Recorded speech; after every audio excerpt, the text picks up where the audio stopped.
بسم اللہ الرحمن الرحیم۔ السلام علیکم۔ کیپٹل ٹاک میں خوش آمدید۔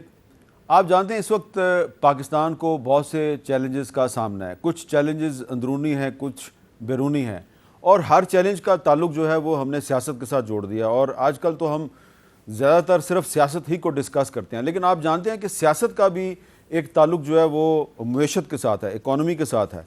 تو آج کل پاکستان میں آپ دیکھ رہے ہیں کہ ہمارے سیاست میں بہت سے انہونے واقعات ہو رہے ہیں، تو اسی طرح حکومت میں بھی کچھ ایسے واقعات ہو رہے ہیں جو کبھی کبھی ہمیں حیران کر دیتے ہیں۔ مثلاً خواجہ محمد آصف صاحب وزیر دفاع ہیں، لیکن حال ہی میں حکومت نے ان کو ایک ایسی کمیٹی کا سربراہ بنا دیا ہے جس کا تعلق بجٹ سازی کے ساتھ ہے، اور اس کمیٹی کا نام کیا ہے؟ اسپیشل کمیٹی فار پرو پور میئرس ان دی فیڈرل بجٹ 2023-24، یعنی کہ یہ جو اگلا بجٹ آنا ہے اس میں غریبوں کی فلاح و بہبود کے لیے جو اقدامات ہیں وہ تجویز کریں گے خواجہ آصف صاحب، اور 9 ممبر جو کمیٹی ہے اس میں تقریباً آدھی کابینہ شامل ہے۔ تو یہ وزیر دفاع کا بجٹ سازی سے کیا تعلق ہے؟ یہ ایک بڑا اہم سوال ہے، تو اس پہ بھی ہم نے بات کرنی ہے۔ ظاہر ہے ہمارے ساتھ خواجہ محمد آصف صاحب موجود ہیں، اور اگر وہ موجود ہیں تو صرف ہم بجٹ سازی پہ اور دفاع پہ نہیں بلکہ سیاست پہ بھی بات کریں گے۔ خواجہ صاحب بہت بہت شکریہ۔ خواجہ صاحب پہلے یہ بتائیے کہ یہ آپ کا کیا تعلق ہے بجٹ سازی کے ساتھ؟ 9 ممبر ایک کمیٹی بنائی گئی ہے جس میں وزیر داخلہ بھی ہیں، وزیر ریلوے بھی ہیں، وزیر پیٹرولیم بھی ہیں، اور بہت سے ایسے پی ایم ہیں، تو آپ کی سربراہی میں یہ کمیٹی بنانے کی ضرورت کیوں محسوس ہوئی ہے؟ بسم اللہ الرحمن الرحیم۔ میر صاحب، بنیادی طور پہ کوئی بھی سیاسی ورکر جو ہے اس کو جو عوام روزمرہ جو مسائل جو ان کو درپیش ہوتے ہیں، جو مشکلات کا وہ سامنا کرنا پڑتا ہے، میرا خیال ہے آپ لوگوں سے بھی زیادہ سیاسی ورکرز کو جو ہے اس بات کا علم ہوتا ہے۔ آپ پروگرام کرتے ہیں، بڑے بڑے آپ کے رتبے ہیں، ایک صحافت میں ایک مقام ہے، لیکن ہم لوگ جو ہیں اگر سیشن نہ ہو اپنے حلقوں میں بیٹھے ہوتے ہیں، وہاں پہ دوست وغیرہ آتے ہیں، سپورٹرز آتے ہیں، مہربان آتے ہیں، وہ اپنے اپنے مسائل جو ہیں، تو فرسٹ ہینڈ ایکسپیرینس جو ہے عوام کے ساتھ جو ہے تعلق سے جو ہے آپ کو ملتا ہے۔ اور وہ تمام، میں صرف یہ نہیں کہ پی ایم ایل این کا یا اس حکومت کا، جو بھی سیاسی ورکر ہے یا جو بھی سیاست میں ہے، خصوصاً پارلیمانی سیاست میں، ان کا عوام کے ساتھ ایک رابطہ رہتا ہے۔ عوام کے رابطے کے بغیر وہ زندہ ہی نہیں رہ سکتے سیاسی طور پہ۔ تو پرائم منسٹر صاحب نے یہ سوچا ہوگا کہ اس کا تھوڑا بہت تجربہ ہے اور یہ بولتا بھی رہتا ہے، ٹی وی کے اوپر آپ نے دیکھا ہوگا کہ میں عموماً ایسے مسائل جو ہیں جو آپ نے کچھ دن پہلے کہہ دیا تھا کہ پاکستان تو ڈیفالٹ ایکچولی کر گیا ہے۔ اس سے میرا مطلب تھا، میرا خیال ہے میں نے انتخاب جو ہے الفاظ کا ذرا غیر محتاط کیا تھا، لیکن میرا مطلب تھا کہ ہم ایک ایسے اس سٹیج پہ پہنچ گئے ہیں جہاں پہ بڑا تھوڑا سا ہی فرق رہ گیا ہے، جو اب تو فرق کافی بڑھ گیا۔ نہیں، اب میرا خیال ہے کہ جس طرح انگریزی میں کہتے ہیں we are out of the woods, الحمدللہ کوئی مشکلات جو ہیں ہماری دن بدن جو ہے وہ کم ہوتی جا رہی ہیں، اور جو ایک سلسلہ تھا آج سے 4-5-6 مہینے پہلے یا پچھلے سال جو ہے وہ اس طرح کی جو تو ابھی جو اگلا بجٹ آ رہا ہے تو اس میں آپ نے جو میرا خیال ہے ریکمنڈیشنز تو بھجوا دی ہیں۔ یہ میرا خیال ہے کہ بنیادی طور پہ ایک ریکمنڈیشنز تیار ہو گئی ہیں، ان کو ایک فائنل شیپ جو ہے وہ ہم نے دے کے پریزنٹیشن دینی ہے۔ مین کچھ آپ شیئر کریں گے کہ مین آپ کی اس میں بنیادی سب سے بڑی سفارش کیا ہے؟ یہ سب سے بڑی سفارش اس میں یہ ہے کہ ہماری جو سبسڈی ہے جو ہم مختلف چیزوں پہ دیتے ہیں، جس میں یوٹیلیٹی سٹور میں ایک ایگزامپل دیتا ہوں، اس طرح کا اور بہت سے ایگزامپلز ہیں۔ ہم بجلی پہ بھی سبسڈائز کرتے ہیں، ہم پیٹرولیم پہ بھی سبسڈائز کرتے ہیں۔ آپ کو پتہ ہونا چاہیے کہ ہمارا جو تیل کے جو نرخ جو ہیں مارکیٹ میں جو ابھی کم بھی ہوئے ہیں، ہمارے سری لنکا اور بنگلہ دیش کے مقابلے میں آلریڈی 20 سے 25% کم ہے۔ تو یہ جو ہے یہ مختلف چیزوں کے اوپر، جس طرح میں نے آپ کو بتایا کہ پاور میں، پیٹرولیم میں، ایگریکلچر پہ، یوٹیلیٹی سٹورز پہ، ان سب سے پہ سبسڈیز آلریڈی گورنمنٹ دیتی ہے۔ لیکن ایک امپریشن ہے جو میں سمجھتا ہوں کہ درست امپریشن ہے کہ سبسڈیز جو ہے نا وہ جو بیچ میں جو راستہ میں لٹ جاتی ہیں، جو غریب آدمی کے پاس جو ہے نا اس کی سبسڈی کا جو ہے 100% اثر نہیں پہنچتا ہے. تو اس میں سجیشنز ہم نے دیے ہیں کہ ان سبسڈیز کو ٹارگیٹڈ سبسڈی کی جائے. اچھا. تاکہ ڈائریکٹ جو ہے وہ اس کے جیب میں جائے، غریب آدمی کے جیب جائے جو نہیں افورڈ کر پا رہا اس وقت مہنگائی کی وجہ سے چیزیں جو ہے. اس میں ہماری ایک سجیشن ہے کہ ہمارے پاس تقریباً سارے پاکستان کا ڈیٹا اویلیبل ہے بے نظیر انکم سپورٹ پروگرام میں، کہ ہم کیش جو ہے، یہ ہم نے سجیسٹ کیا ہے کہ کیش جو ہے وہ لوگوں کو پرووائڈ کیا جائے. مثلا میں ایک جو یوٹیلیٹی سٹورز ہیں، میں ان کا اگزامپل لیتا ہوں. یوٹیلیٹی سٹورز جو ہیں ان کا دو صوبوں میں نہ ہونے کے برابر ہے، ان کی وہاں پہ پریزنس ہی نہیں ہے. اسی طرح دو تین اس قسم کی چیزیں ہیں جو صرف 2 یا 3% ہماری پاپولیشن کو افیکٹ کرتی ہیں. ایک تو یہ ایکول ڈسٹریبیوشن ہوگی، پاپولیشن ساری کور ہوگی، بس میں جو ہے ڈیٹا ہمارے پاس موجود ہے. اور دوسرا یہ ہے کہ ان کو چوائس ہوگی کہ ان کو اگر گندم کی ضرورت ہے وہ گندم خرید لیں گے، ان کو چینی کی ضرورت ہے چینی خرید لیں گے، انہوں نے بجلی کا بل دینا ہے وہ بجلی کا بل دے لیں گے، وہ اگر بچے کی فیس دینا چاہتے ہیں یا علاج کرانا چاہتے ہیں، یہ چوائس ان کے پاس ہوگی. جتنا پیسہ سینکڑوں نہیں بلکہ ہزاروں ارب کے حساب سے جو ہے نا ڈائریکٹلی یا انڈائریکٹلی سبسڈی جو ہے وہ انوالو ہوتی ہے ہمارے بجٹ کے اندر. تو یہ بجٹ جون کے مہینے میں آ جائے گا؟ جی جون کے مہینے میرا خیال ہے کہ 24 کو بجٹ پاس ہو. اچھا، تو اس پہ آئی ایم ایف جو ہے وہ راضی ہے کہ آپ؟ آئی ایم ایف یہ بالکل کہتا ہے کہ ٹارگیٹڈ سبسڈی دو. اچھا، بلکہ ان کی ڈیمانڈ ہے ایک کہ ٹارگیٹڈ سبسڈی دیں، کہ ٹارگیٹڈ سبسڈی دیں. تو یہ جو بجٹ آپ پیش کریں گے یہ اس سے آئی ایم ایف ناراض نہیں ہوگی؟ یہ جو ہم کرنے جا رہے ہیں، جو ریکمنڈیشنز دی ہیں، میرے ساتھی بھی ہیں، بیوروکریسی نے بڑی مدد کی ہے اس میں. ہماری جو ہے منسٹری آف فائنانس نے، دوسری منسٹریاں جو ہیں سب نے مل کے بڑی کیا ہے. پرائم منسٹر صاحب کے اسپیشل اسسٹنٹ جہانزیب خان صاحب وہ بھی تھے. جس طرح آپ نے سب نام لیے ہیں منسٹرز کے، وہ بھی 3-4 جو کابینہ کے ممبر ہیں وہ بھی اس میں تھے. تو یہ بجٹ سے پہلے آپ پیٹرول مزید سستا کریں گے؟ امید ہے کہ اور سستا ہوگا پیٹرول. امید ہے، یعنی کہ اچھی خبریں اگر آپ دے رہے ہیں اتنی، اور کل رات کو بھی اچھی خبر آئی ہے، اب آپ کہہ رہے ہیں کہ مزید بھی پیٹرول سستا ہو سکتا ہے، تو یہ جو اچھی خبریں ہیں اس کے باوجود آئی ایم ایف کے ساتھ معاملہ ٹھیک رہیں گے ہمارے؟ دیکھیں، آئی ایم ایف کے ساتھ معاملات ہو جائیں تو پھر تو میرا مطلب وہ آئیڈیل ایک سلوشن ہے.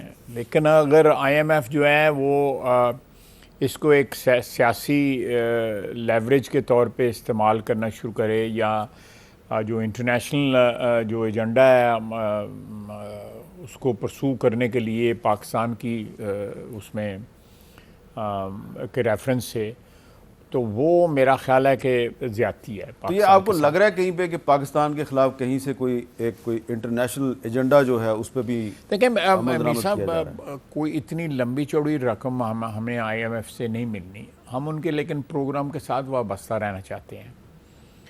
اس وقت دانش مندی کا تو یہی تقاضا ہے. لیکن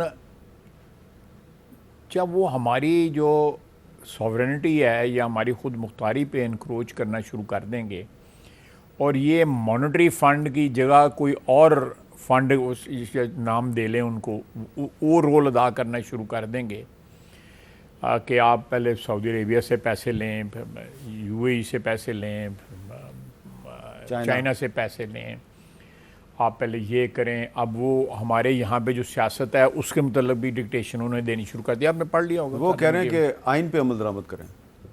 آئین پہ عمل درآمد ہو رہا ہے. ہم نے کون سی آئینی خلاف ورزی کی ہے؟ جس قسم کے سپریم کورٹ میں حضرات بیٹھے ہوئے ہیں، قابل احترام حضرات ہیں، وہ بیٹھے ہوئے ہیں، ہم آئین کی خلاف ورزی کریں 3 منٹ ہی سانوں سے پیش کرا دیں. لیکن خائر صاحب، اس وقت پاکستان کے دفاع کے لیے سب سے بڑا خطرہ کیا ہے؟ عمران خان ہے یا مودی ہے یا کوئی اور ہے؟ دیکھیں امیر صاحب، مودی تو ایک ایسا دشمن ہے جو سامنے ہمیں نظر آ رہا ہے، اور 75 سال سے ہم اس کے ساتھ نپٹ رہے ہیں. کو ہمیں اس سے خوف تو نہیں ہے نا. اللہ کا فضل ہے. ہم نے جنگیں لڑی ہیں, جنگوں میں جو ہے وہ ہمارے شہداء جو ہیں 9 مئی میں جو کچھ ان کے ساتھ جو ہے پی ٹی آئی نے کے مظاہرین نے جو کرچا ہے, عمران خان نے جو ان کو تربیت دی ہوئی ہے, یا جس طرح انسائٹ کیا ہوا ہے, یا ہماری انسٹالیشنز پہ حملہ. ہماری انسٹالیشنز پہ دشمن نے کبھی اس طرح حملہ نہیں کیا, نہ اس کو حملہ کرنے دیا ہے ہماری افواج نے. ہماری جو ڈیفنس فورسز ہیں, چاہے وہ بری ہیں, بحری ہیں یا ہوائی ہیں, انہوں نے جس طرح ایک ناقابل تسخیر ڈیفنس جو ہے ماضی میں کیا ہے ملک کا. اب ابھی 2-3 سال پرانی بات ہے نا, ابھینندن آیا تھا, اس کو واپس کیا ہم نے, وہ ایئر فورس کے نکلے. ہماری جو دہشت گردی کی جنگ میں فتح تھی وہ ہماری افواج کی فتح تھی. یہ میں ریسنٹ ایگزامپل دے رہا ہوں, میں دور جا ہی نہیں رہا. تو اس صورتحال میں جب ہماری دفاعی فورسز جو ہیں وہ اپنا کردار ادا کر رہی ہیں, ان کو جس طرح 9 مئی کے دن جو ہے جس طرح ٹارگٹ کیا گیا ہے, تو میں سمجھتا ہوں کہ خطرہ جو ہے اب بیرونی نہیں ہے, وہ تو شناخت شدہ خطرہ ہے. اس کی شناخت آپ بھی کرتے ہیں, میں بھی کرتا ہوں, ایک بچہ بھی کرتا ہے کہ یہ ہمارا ازلی دشمن ہے. لیکن یہ اندر سے جو ہمارے دشمن پیدا ہو گئے ہیں, جو ہماری ایکچولی وحدت کو, ہماری سیکورٹی کو تھریٹ کر رہے ہیں. اور 9 مئی کا دن جو ہے وہ شہادت ہے اس بات کی. یہ بغاوت تھی. اچھا, بغاوت تھی. بالکل. میں نے آج نہیں, میں نے اگلے دن بھی آپ کے پروگرام میں کہا ہے, یہ میوٹنی تھی, یہ بغاوت تھی, اور بغاوت ناکام ہوئی ہے. اب مجھے بتائیں کہ تاریخ میں جب بغاوت ناکام ہوتی ہے تو پھر کیا ہوتا ہے, آپ مجھے بتا دیں. آپ تاریخ کے یہ آپ کے پاس ثبوت موجود ہے کہ عمران خان صاحب اس بغاوت میں خود شامل تھے؟ آپ دیکھیں, آپ پیچھے نہیں جائیں, آپ 9 مئی سے سٹارٹ ہو جائیں. آج 20 دن ہوئے ہیں نا. ہاں, ہر روز ان کا بیان چینج ہوتا ہے. پہلے انہوں نے کہا کہ یہ ایجنسیاں تھیں, مجھے تو پتہ ہی نہیں تھا, میں تو جیل میں تھا. جو 3-4 راتیں انہوں نے جیل میں گزاری ہیں, ٹیلی فون ان کے پاس تھا, آپ کو بھی پتہ ہے, مجھے بھی پتہ ہے, ہر آدمی کو پتہ ہے. ان کے رابطے بھی تھے, بلکہ رابطے جو ہے وہ اعظم کے ساتھ بھی تھے. جو جمشید چیمہ صاحب کی جو محترمہ وائف جو ہیں, ان کو انہوں نے جو انسٹرکشنز دیں, اور لوگوں کے ساتھ بھی تھے. اور اس سے پہلے جب سارا جو ایک محاصرہ ہوا تھا اس کا زمان پاک کا, اس میں جس طرح لوگوں نے جو ہے وہ, لیکن اعظم کوئی اینٹی پاکستان ایلیمنٹ تو نہیں, وہ تو بڑی محترم شخصیت ہے. نہیں, میں تو صرف ایک ایگزامپل دے رہا ہوں کہ ان کے کہاں رابطے تھے. اب یہ کہیں کہ میں اگنورنس شو کریں, معصوم بن جائیں کہ میرا تو رابطے نہیں تھا, میں تو قید تھا, مجھے کیا پتہ باہر کیا ہو رہا تھا. ان کو سب پتہ تھا کیا ہو رہا ہے. تو یہ سارے ثبوت جو ہیں یہ عمران خان کے خلاف عدالت میں پیش کیے جائیں؟ بالکل. اور ان کے خلاف مقدمہ فوجی عدالت میں چلے گا؟ دیکھیں, یہ اگر فوجی تنصیبات پہ حملہ کریں تو جو آپ کا فریق ہوتا ہے وہی مدعی وہی بنتا ہے نا. تو پھر ان کا سسٹم یا ان کا قانون اپلائی ہوگا. وہ ہمارے قانون کا جو مین اسٹیچوٹ بک ہے ہماری, اس کا حصہ ہے. کوئی یہ تو نہیں کوئی باہر سے ہم قانون لے کے آئیں یا نیا قانون جو ہے وضع کیا ہے. قانون موجود ہے, قانون جو ہے اس کے اوپر آلریڈی عمل درآمد ہو رہا ہے. 1860, 1952 اور 1997 3 ہیں جہاں پہ یہ قانون جو ہے بنا ہوا ہے, 3 سٹیجز میں جو بنا ہوا ہے. اور when you challenge army and army installations, اور جب ان کے شہداء کی, آپ ان کے نہیں بلکہ قوم کے, ہمارے جو شہداء ہیں, ہمارے جو ڈیفینڈرز ہیں, تو پھر. اچھا خالد صاحب, میں نے اس لیے پوچھا کیونکہ آپ وزیر دفاع بھی ہیں, آپ آرمی ایکٹ کو بڑی اچھی طرح سمجھتے ہیں. ماضی میں نے دیکھا کہ جو فوجی عدالت قائم ہوتی ہے آرمی ایکٹ کے تحت, اس کی پروسیڈنگ کافی لمبی ہو جاتی ہے. مثال کے طور پہ ادریس خٹک جو ہیں, نومبر 2019 میں گرفتار ہوئے, ان کو سزا ہوئی دسمبر 2021 میں, 2 سال لگ گئے. تو یہ جو اب فوجی عدالتیں بنے گی آرمی ایکٹ کے تحت, کوئی ٹائم لائن مقرر کیا ہے یہ کتنے عرصے میں؟ دیکھیں, میں ادریس خٹک صاحب کا کیس جو ہے وہ مجھے اس کی ڈیٹیلز نہیں پتہ, لیکن یہ جو واقعہ ہوا ہے 9 مئی کا, وہ اس میں ارجنسی جو ہے نا وہ اس لیے بھی ضروری ہے کہ اس چیز کو جتنی جلدی ہے اس کو بری کر دیا جائے. یہ ہمارے ماضی کا ایک ہمارا تلخ تجربہ ہے. اس سے آگے نکلنا چاہیے. جو بھی قانونی کارروائیاں ہونی ہیں, عدالتی کارروائیاں ہونی ہیں, کسی کو سزا ہونی ہے, کسی نے بری ہونا ہے, وہ سارے فیصلے جو ہے نا ہو جانا چاہیے. ان کو اپیل کا حق ہے. میں نے پہلے بھی آپ کی پروگرام میں کہا تھا کہ ان کی پہلی اپیل جو ہے آرمی چیف کے پاس ہوگی، اس کے بعد جو ہے آپ جو ہے آئینی جو ریسٹرکشن جو ہے چیلنج کر سکتے ہیں through high court also and through supreme court also. لیکن اگر آرمی ایکٹ کے تحت بننے والی عدالت میں مقدمہ چلے گا آفیشل سیکرٹ ایکٹ 1923 کے تحت، تو پھر اپیل کے آپشنز بہت کم ہو جاتے ہیں. نہیں یہ میں آپ کو جو میں نے بتایا ہے، کیونکہ یہ ایک فیصلہ ہے سپریم کورٹ کا جس میں انہوں نے کہا ہوا ہے کہ ان مقدمے میں اپیل کا رائٹ جو ہے وہ تو آرمی چیف کے پاس ہے، لیکن کانسٹیٹیوشنل جورسڈکشن جو ہے نا ہائی کورٹ کی اور سپریم کورٹ کی وہ وہاں پہ رہتی ہے کہ آئینی جو ان کو جو ایک جورسڈکشن ہے یا وہ وہاں پہ رہتی ہے اور اس کے تحت جو ہے یہ وہاں بھی لے جایا جا سکتا ہے. اچھا، آپ نے پچھلے دنوں ایک بیان میں اشارہ دیا تھا کہ پی ٹی آئی پر پابندی بھی لگ سکتی ہے. آپ کے خیال میں پی ٹی آئی پر پابندی کے لیے آپ کے پاس، ریاست کے پاس مٹیریل ہے، اتنا انف ایویڈنس ہے؟ سر دیکھیں، میں یہ ایک ڈبیٹیبل پوائنٹ ہے. ماضی میں بھی آپ کو بھی تاریخ مجھ سے زیادہ تاریخ پتہ ہے پاکستان کے پچھلے 75 سال کی. مواد موجود ہے کہ ان کی اینٹی اسٹیٹ ایکٹیویٹیز جو ہیں، اور سب سے بڑا ثبوت جو ہے وہ 9 مئی ہے.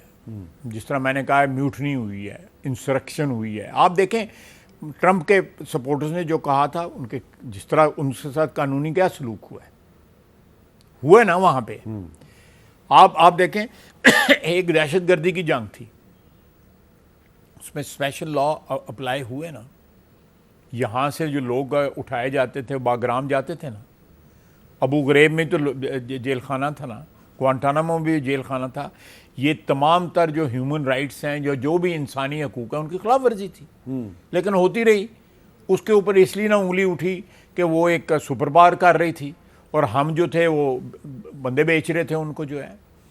تو یہ ڈبل سٹینڈرڈز جو ہے نا، یہ نہیں. اگر کوئی ہم پہ کرٹیسزم کرتا ہے تو کم از کم میں نے میرا جو انٹریکشن ہوا ہے انٹرنیشنل میڈیا کے ساتھ، میں نے انہیں کہا ہے، میں نے کہا آپ اپنا تو ریکارڈ دیکھیں. ہیومن رائٹس آپ کو غزہ میں نہیں نظر آتے، آپ کو سری نگر میں نہیں ہیومن رائٹس نظر آتے. وہاں پہ کیا ہو رہا ہے؟ اس لیے کہ وہ بزنس وائز جو ہے افورڈیبل نہیں ہے، یا وہ آپ کا بغل بچہ ہے اسرائیل جو ہے آپ کا پروڈکٹ ہے، تو آپ اس پہ کرٹیسزم نہیں کرتے. آپ کو پاکستان کا نظر آتا ہے کہ پاکستان وانٹس، ہم لیجٹمیٹ، ہمارا رائٹ ہے کہ ہم ایک انڈیپینڈنٹ فارن پالیسی پرسو کریں، ہمیں کسی کا کاسا لیس بننے کی ضرورت نہیں. اچھا، آپ بار بار 9 مئی کا ذکر کر رہے ہیں اور نو ڈاؤٹ کہ 9 مئی کو جو واقعات ہوئے وہ بہت قابل مذمت تھے، لیکن یہ بھی تو ایک آبزرویشن ہے کہ بہت سے لوگ جو 9 مئی کے واقعات میں ملوث ہیں، جب وہ تحریک انصاف سے علیحدگی کا اعلان کر دیتے ہیں تو سب ٹھیک ہو جاتا ہے، ان کو ریلیز کر دیا جاتا ہے. میرا خیال ہے کہ جو لوگ جن کا آپ ذکر کر رہے ہیں وہ ان میں کوئی جو ڈائریکٹلی آپ دیکھیں جن کی تصویریں چھپی ہیں مختلف حرکات کرتے ہوئے یا حملہ کرتے ہوئے یا مختلف لوکیشنز پہ، چاہے وہ مردان ہے یا چکدرہ ہے یا فیصل آباد ہے، یا ان میں کوئی بھی نہیں ہوا. یہ جن لوگوں کی آپ کی رہائی کی بات کر رہے ہیں، یہ تو وہ لوگ ہیں جو ویسے ہی رہا ہیں. ایک صاحب کا ذکر ہم نے نام لیے بغیر پچھلے پروگرام میں کیا تھا، تو صحیح ثابت ہوا نا. ہاں، وہ فواد چودھری صاحب کی طرف اشارہ تھا. تو لیکن اب فواد چودھری صاحب جو ہیں وہ اڈیالہ جیل جاتے ہیں، شاہ محمود قریشی صاحب کے ساتھ ان کو ملاقات کا موقع ملتا ہے، تو یہ تو کوئی کس قانون کے تحت وہ ملاقات ہوئی ہے؟ نہیں، ملاقات تو جیل میں جو ہے، آپ باتیں، میں جیل میں تھا تو آپ سے بھی میری ملاقات ہوئی. میں تو بڑے پاپڑ بیل کے ملتا تھا نا آپ سے جیل میں، لیکن فواد چودھری صاحب تو آرام سے گئے، ملے اور باہر آ کے پریس ٹاک کی کہ جی شاہ محمود قریشی صاحب کے ساتھ میری بات ہوئی ہے. تو ہو سکتا ہے جو انہوں نے خود حرکت کی ہے وہ ورگلانے گئے ہوں ان کو، شاہ محمود قریشی کو، کہ میں نے تو ورگلانے. تو آپ کی خیال میں آپ میرے ساتھ بھاگ چلیں میں آپ کو ورگلانے. تو شاہ محمود قریشی صاحب نے فواد چودھری کے ساتھ میرا دونوں کوئی چاکا نہیں ہے گا. آپ دونوں کا لے لیں سیاسی کیریئر کو، ان کو کوئی رکاوٹ ہے یہ کام کرنے میں؟ اب میں ایسے ہی کہوں کہ جی یہ ایجنسیوں کہنے پہ ہوئے یا فلانے کہنے، انہوں نے چاکا ہی کوئی نہیں ہے گا. شاہ محمود قریشی کو آپ کو یاد ہے کتنی پارٹیاں بدلی ہیں انہوں نے؟ پہلے آپ کی پارٹی میں تھے، پھر پیپلز پارٹی میں گئے، یا پی ٹی آئی میں آ گئے. میں جو جو انہوں نے پیپلز پارٹی سے پی ٹی آئی کا جو سفر تھا نا وہ چند دنوں میں میرا بھی ان سے ساتھ رابطہ تھا، لیکن میں احترام کروں گا جو گفتگو میرے ساتھ ہوئی ہے وہ. لیکن آپ کا کیا خیال ہے کہ اب اگر فواد چودھری نے شاہ محمود قریشی کو ورگلانے کی کوشش کی تو شاہ محمود قریشی عمر کے اس سلسلے میں اس حصے میں ورگلانے کے قابل ہیں، ورگلائے جائیں گے؟ نہیں، بالکل 100%. دیکھیں بعض پیشے ہوتے ہیں اس میں ہر عمر میں جو ہے اب لوگ ورگلائے جاتے ہیں. میں ایک اس میں ان میں ایک سیاست ہے. اچھا، باقی نہ پوچھو. اچھا تو آپ کو لگتا ہے کہ شاہ محمود قریشی بھی ٹوٹ جائیں گے؟ نہیں، میں نہیں پاسبلٹی کا بات کر رہا ہوں، لیکن اگر وہ نہیں ٹوٹتے تو میں جو ہے یہ نہیں کہنا چاہتا کہ وہ نہیں ٹوٹیں گے یا ٹوٹیں گے، میں وہ نہیں بات کر رہا. لیکن یہ ہے کہ ماضی کو سامنے رکھ کے ان پہ اٹیمپٹ تو کیا جا سکتا ہے نا کہ وہ سطح ورگلائے جائیں. لیکن اٹیمپٹ کر کون رہا ہے یہ بھی تو دیکھیں. ایک ہی قبیلے کے لوگ ہیں نا. اچھا، یہ عادتیں بھی بدلتی ہیں. قبیلے کا نام ہے کوئی؟ یہ قبیلے بے نام ہوتے ہیں، ان کا نہ کوئی پتہ ہوتا ہے، نہ کوئی نام ہوتا ہے، نہ کوئی شناخت ہوتی ہے. ان کے جو شناخت جو ہے وہ صرف اپنا مفادات ہوتے ہیں. تو اب اس طرح کی کوششیں لاہور میں بیٹھ کے جہانگیر ترین صاحب بھی کر رہے ہیں، وہ بھی کوشش کر رہے ہیں کہ پی ٹی آئی سے کچھ لوگوں کو ورگلایا جائے، اور چودھری سرور صاحب جو ہیں وہ کاف لیگ کے بہاف پہ لوگوں کو ورگلانے کی کوشش کر رہے ہیں، اور کچھ لوگ جو ہیں وہ زرداری صاحب کے ساتھ ملاقات کر کے پیپلز پارٹی میں شمولیت کا اعلان کر رہے ہیں. تو ایسا لگ رہا ہے کہ میسا تھی چاہتے ہو لوگ منو گالاں کڈن جڑا ہے میری اپنی برادری کے لوگ جڑا ہے تسی جس قسم دی میرے نال گفتگو کرتے پے. آپ کو احساس ہو گیا کہ ہم نے کافی قابل اعتراض گفتگو کیا؟ قابلیت نہیں، میں آپ جو بات کر رہے ہیں میں اس کا آپ کو جواب دیتا ہوں. میں یہ کہنا چاہ رہا ہوں کہ ہر کوئی ورگلانے کی کوشش کر رہا ہے. مسلم لیگ نون نہیں کسی کو ورگلا رہی. دیکھیں بات سنیں، جہاں تک جہانگیر ترین صاحب کا تعلق ہے، یہ جتنے لوگ ان کے پاس واپس جا رہے ہیں ان میں سے بیشتر، سارے نہیں، بیشتر وہی لے کے وہاں پہ گئے ہوئے تھے. سو جس راستے سے گئے تھے ان کو راستے کا پتہ کہ واپسی بھی یہاں سے ہو سکتی ہے، وہ راستہ وہی استعمال کر رہے ہیں. جہانگیر ترین صاحب کے ساتھ ذاتی تعلقات ہیں ان کے، میں بڑا احترام کرتا ہوں ان ساتھیوں کا.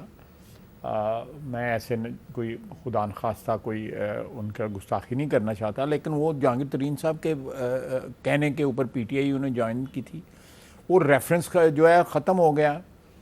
وہ ان میں سے بیشتر لوگ، آپ کو پتہ ہے ان میں سے بیشتر لوگ پہلے ہی چھوڑ چکے ہیں. جب ووٹ آف نو کانفیڈنس کے اوپر جو ہے ان میں سے زیادہ تر تعداد نے جہانگیر ترین صاحب کے کہنے کے اوپر جو ہے ووٹ آف نو کانفیڈنس میں ووٹ دیا، عمران خان کے خلاف ووٹ دیا. اس کے بعد جو ہے نا آپ آ جائیں جہانگیر ترین صاحب کے علاوہ آپ نے ان کا کہا چودھری سرور صاحب.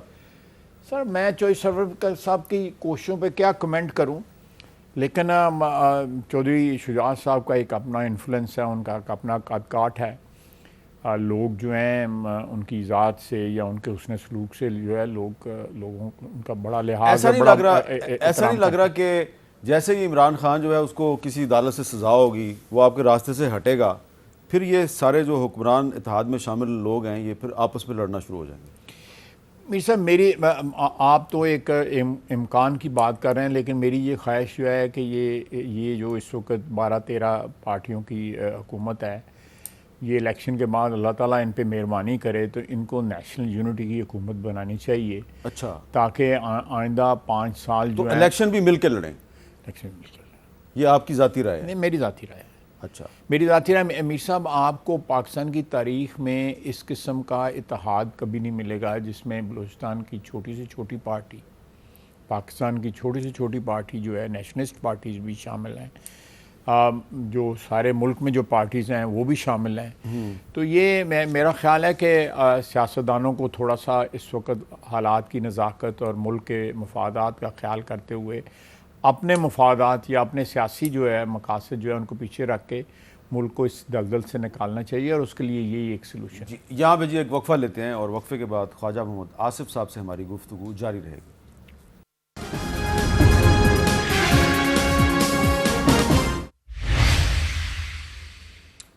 کیپٹل ٹاک میں خوش آمدید. خواجہ صاحب، وقفے سے پہلے ہم نے تھوڑی سی بات کی پاکستان کو جو اندرونی اور بیرونی خطرات ہیں. پچھلے دنوں chief of the army staff general Syed Asim Munir Quetta گئے. وہاں پہ انہوں نے یہ کہا ہے ایک جگہ پہ افسروں اور جوانوں سے خطاب کرتے ہوئے کہ کچھ اندرونی اور بیرونی عناصر کے درمیان جو گٹھ جوڑ ہے وہ سامنے آ گیا ہے. اس کا کیا مطلب ہے؟ یہ سب عمران خان کے جو بیرونی جو تعلقات ہیں وہ کسی سے ڈھکے چھپے نہیں ہیں. پچھلے 30 سال سے اس کے اوپر کیا آسرائی ہو رہی ہے کہ یہ کس کے ایجنٹ ہیں, کس کے کہنے پہ جو ہیں وہ یہاں کر رہے ہیں. پھر انہوں نے صہیونی جو لابی ہے اس کے لیے کیا کیا کام کیے. لنڈن جا کے ایک پاکستانی اوریجن کے مسلمان کے خلاف جو ہے باقاعدہ کیمپین کی. آپ کی رشتہ داری بھی ہو تو آپ کے جو ذہنی یا آپ کے جو ایک عقائد ہوتے ہیں, وہ جو لندن کے میئر ہیں, جی عقائد جو ہوتے ہیں آپ ان کو فالو کرتے ہیں, آپ رشتہ داریاں فالو نہیں کرتے. رشتہ داری بھی جو قانوناً جو ہے وہ انل ہو گئی ہوئی ہے, قانونی جو طور پہ ختم ہو چکی ہے رشتہ داری جو ہے. تو اور بہت سے چیزیں ہیں. اب جس طرح پچھلے 3-4 مہینے میں وہ امریکہ کے پیچھے پڑے ہوئے ہیں, وہ امریکہ کا ایک کے لیے یہاں پہ رول ادا کر رہے ہیں, اور جس طرح وہ وہاں پہ سگنیچر کیمپین چل رہی ہے, 10-12-15 ان کے جو وہاں پہ چماٹ ہیں وہاں پہ امریکہ میں, وہ کبھی کسی کو. لیکن خواجہ صاحب جو آپ سگنیچر کیمپین کی بات کر رہے ہیں, میرے سامنے آئی ہے ایک P T I U S A کی ایک ٹویٹ ہے کہ Pakistani Americans and overseas Pakistanis Canada, U K and Australia can easily send an email to their elected representatives to highlight the human rights situation in Pakistan. Click the link or scan or QR code. اچھا, اب یہ signature campaign جو ہے اس میں کوئی چیز غیر قانونی تو نہیں ہے؟ نہیں, میری بات سنیں, میں تو پہلے ایک آپ کو کہا ہے, لیکن دوسرا یہ ہے کہ اب لڑائی آپ کی پاکستان کی حدود کے اندر ہے. ٹھیک ہے, سیاست آپ پاکستان میں کر رہے ہیں, آوازیں آپ واشنگٹن, آسٹریلیا اور کینیڈا میں دے رہے ہیں لوگوں کو اندر. آپ جب سیاسی اس کے لیے مدد کے لیے یا اعانت کے لیے جو ہے آپ فارن پاورز کو جب دعوت دیتے ہیں تو پھر اس کی ایک پرائس ہوتی ہے, وہ پرائس پے کرنی پڑتی ہے پھر آپ کو جو ہے. آپ آج سے 7-8 مہینے پہلے جو ہے امریکہ کو ایکیوز کرتے تھے کہ امریکہ نے آپ کے خلاف سازش کی ہے. آج آپ ان کی منتیں کر رہے ہیں, لابیسٹ ہائر کیے ہوئے ہیں, کسی کو $20,000, کسی کو $25,000, کسی کو $50,000 جو ہے وہاں پہ وہ آپ کے سپورٹرز جو ہے دے کے آپ پہ فون پہ آپ کے کالز کروا رہے ہیں. سو اس کا مطلب ہے کہ جو میں نے پہلے کہا کہ یہ تمام تر جو ہے جو 9 مئی کو جو کچھ ہوا, بار بار میں 9 مئی کا ذکر کرتا ہوں کہ یہ ہماری تاریخ میں یہ دن کبھی نہیں بلایا جائے گا, آنے والی نسلیں بھی اس کو نہیں بلا سکیں گی, کیونکہ میں کہوں گا یہ واٹر شیڈ ہے ہماری تاریخ کے اندر جو ہے, ایک ایسا موڑ ہے جس کو کبھی بھی نہیں بلایا جا سکتا. کیا یہ عمران خان کے لیے ایک 9/11 نہیں ہو گیا 9 مئی کو؟ جی بالکل, آپ صحیح کہا ہے. میسا میں آپ کی اس چیز پہ ذرا تھوڑا سا اس کو ایکسپینڈ کروں گا کہ اقتدار کے اندر بھی اور اقتدار کے بعد زیادہ سپیڈ فاسٹ فارورڈ ہونا شروع ہو گیا. پہلے جو تھی نارمل سپیڈ تھی, فاسٹ فارورڈ ہونا شروع ہو گیا. اس شخص جہاں پہ آج آ کے کھڑا ہے اس میں کم از کم میں اپنی بات کرتا ہوں یا اپنی جو اس پرانی اپوزیشن اور موجودہ حکومت کی بات کرتا ہوں, ہماری اتنی کنٹریبیوشن نہیں ہے جتنی اس شخص کی اپنی کنٹریبیوشن ہے. اس کی اپنی غلطیاں ہیں جو سامنے آ رہی ہیں, سیلف ڈسٹرکشن, سیلف انفلکٹڈ وونڈز جو ہے, جو خود لگائے ہوئے زخم جو ہے نا وہ اس کے رس رہے ہیں اور اس سے اس کو ہیمریج ہو رہی ہے, جو ہے پولیٹیکل ہیمریج ہو رہی ہے. اچھا, تو آپ یہ اس ایسے شخص کو جو ہے وہ جو بھی وہ کر رہا ہے, خودکشی جو کر رہا ہے, سیاسی خودکشی کر رہا ہے, میں سمجھتا ہوں کہ بار بار اچھا, اب ایک سوال پیدا ہوتا ہے کہ جی کیا عمران خان کو پاکستان کی پولیٹکس سے مائنس کر دیا جائے تو کیا پاکستان کے تمام مسائل حل ہو جائیں گے؟ اس پہ بات کرتے ہیں خواجہ صاحب سے وقفے کے بعد.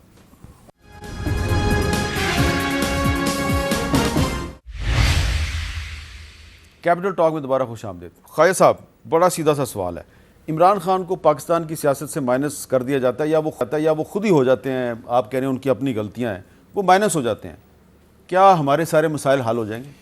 میر صاحب, ہمارے مسائل جو ہیں وہ تو ملٹی لیئرڈ مسائل ہیں, لیکن جو نیا مسئلہ عمران خان نے انٹروڈیوس کیا ہے پچھلے 4-5-6 سال کے اندر کہ ہمارے یہاں پہ سوشل میڈیا نے جس طرح ایک نوجوان نسل کو جو ہے وہ اس طرح گالی گلوچ پہ ٹرین کر دیا ہوا ہے. پہلے تو کوئی گالی گلوچ والا کوئی سلسلہ نہیں تھا, کبھی ہوتی بھی تھی تو آپ لوگ جو ہے اتنا زیادہ اس کے اوپر جو ہے احتساب کرتے تھے, صحافتی احتساب جو ہے کہ بندہ جو ہے اس کو ڈیفینڈ نہیں کر پاتا تھا. اس کے بعد جو ہے جو متشدد سیاست کی جو ٹریننگ اس نے دی ہے نا, گراؤ جلاؤ کی اور اٹیک کرنے کی, پکڑ لو مار دو, یہ چیز جو ہے 2014 میں اس نے سٹارٹ کی. جب بل پاڑتا تھا کہ بل نہ دو, گراؤ, پکڑ لو, مار دو, یہ کر دو. یہ کبھی ہوا تھا کہ ٹی وی اسٹیشن کے اوپر حملہ, کبھی پرائم منسٹر ہاؤس پہ حملہ. یہ 3 بلڈنگیں آپ کے سامنے, ایک تو بلڈنگ آپ کے بالکل پیچھے ہے, تصویر لگی ہوئی ہے اس کی, یہ پردہ ہٹائیں تینوں بلڈنگیں آپ کو نظر آئیں گی. اس کے اوپر یہ جو متشدد رجحان سیاست کے اندر اس بندے نے انٹروڈیوس کیا ہے, اس کی اس کو ریورس کرنا جو ہے نا وہ بڑا جان جوکھوں کا کام ہے.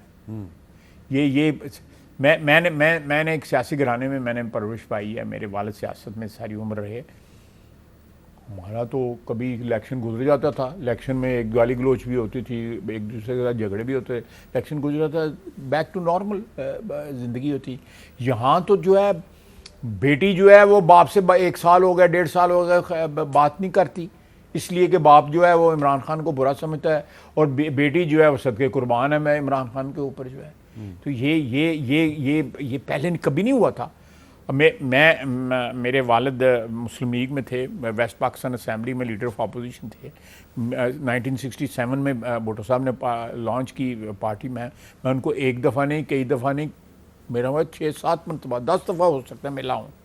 وائی ایم سی اے میں ملا, لاہور اسٹیشن میں جب وہ جا رہے تھے واپس جا رہے تھے استعفیٰ دے کے, میں لاہور اسٹیشن پہ ان کو ملا, میں لارڈز میں ملا, میں اسلامک کالج سول لائنز میں ملا, میں ان کو بہت دفعہ ملا. ذوالفقار علی بھٹو صاحب کو میں ذاتی پہچان. انہوں نے کہا جوان آدمی ہو, تمہارے والد نے سیاست کی ہے, پاکستان کی موومنٹ وغیرہ کی, اب نئی موومنٹ جو میں چلا میرے ساتھ, مجھے انہوں نے یہ کہا.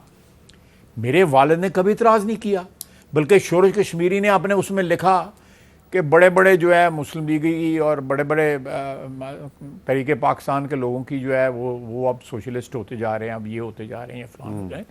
تو یہ میرے والد نے کبھی نہیں کہا کہ بھئی تم کیوں جاتے ہو جلسوں کے اندر, تم کیوں جاتے. تو آپ کے خیال میں عمران خان نے سیاسی انتہا پسندی کو فروغ دیا ہے, جو اس ملک کی جو ہے اس نے جڑیں ہلا کے رکھ دی. اچھا, لیکن جو یہ دیکھیں, یہ آپ کا بیرونی جو دشمن ہے وہ آئیڈینٹیفائڈ ہے, اس کی شناخت ہے.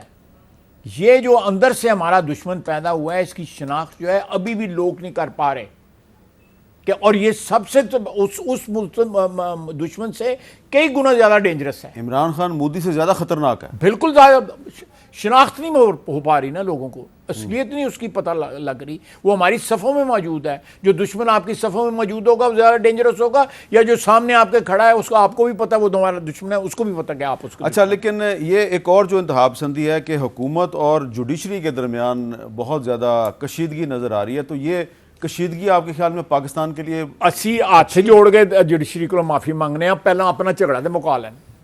اچھا, وہاں بھی جو ہے وہ جھگڑا جو ہے وہ ٹرانسفر آف پاور کا ہے, وہاں پہ ستمبر آنے والا ہے. یہ چیزیں تو سیاستدان سوچتے تھے کہ نومبر آنے والا ہے, ستمبر آنے والا ہے, دسمبر آنے والا ہے, فلانا آنے والا ہے, تب یہ ہوگا, نومبر آنے والا ہے, وہ چیف آف سٹاف کی اپوائنٹمنٹ ہونے والی ہے. آپ نے کبھی عدالت میں سوچا تھا؟ آپ کو کبھی پتا ہے, آپ اتنے بڑے صحافی ہیں ماشاءاللہ, آپ کو کوئی پتا تھا کہ کب چیف جسٹس نے جانا ہے گھر؟ کبھی پتا تھا آپ کو؟ اب ساری دنیا کو پتا نا ستمبر میں جانا ہے, اور نئے نے آنا ہے, اور ادھر رستہ ڈکنڈے دینا. اچھا, این جی ہے نا, نہیں اختلاف ہے تو ہم اس سے اختلاف کریں. یہ آپ کی ایک رائے ہے اور میں آپ کی رائے کا احترام کرتا ہوں. بہت شکریہ, اگر آپ کا احترام ہی کافی ہے. تو آپ کے خیال میں اس وقت حکومت اور عدلیہ میں جو بڑا ہم 80 ہاتھ جوڑ کے جڑا ہے 80 انہوں نے پورے ادب تے پورے احترام کے ساتھ جو ہے نا وہ اپنے اختلافات جو ہے نا, یا جو اختلافات یا ستمبر کا جو ایجنڈا ایک ٹولے نے وہاں پہ بنایا ہوا ہے, اس ایجنڈے کو ترک کر دیں, اور آئین اور قانون کے مطابق عدالت جو ہے سب سے بڑی جو ہے گارڈین ہے قانون اور آئین کی, اس سے بڑا کوئی گارڈین نہیں ہے. ٹھیک ہے, وہ آئین اور قانون کو رسپیکٹ کریں, اس کو گارڈ کریں کہ ستمبر خیر خیریت سے آئے اور نیا چیف جسٹس جو ہے وہ اپنی جگہ سنبھالیں. بہت بہت شکریہ. خواجہ آصف صاحب نے کہا ہے کہ عدالت جو ہے وہ آئین اور قانون کا احترام کرے, اور ستمبر میں جب ایک چیف جسٹس کی مدت ختم ہو جائے گی تو پھر دوسرے چیف جسٹس کو بھی ان کا عہدہ سنبھالنے دیا جائے. بالکل ہم ان سے اتفاق کرتے ہیں. آئین اور قانون کا احترام صرف عدلیہ کو نہیں بلکہ حکومت کو اور پارلیمنٹ کو, آپ کو, مجھے, ہم سب کو کرنا چاہیے. اور آئین کا تقاضا یہ ہے کہ اس پارلیمنٹ کی مدت جو ہے اگست 2023 میں ختم ہو جائے گی, لہٰذا اکتوبر 2023 تک الیکشن بھی اگر ہو جائے انشاءاللہ تو آپ کی بہت مہربانی ہوگی. انشاءاللہ. اجازت دیجیے. اللہ حافظ.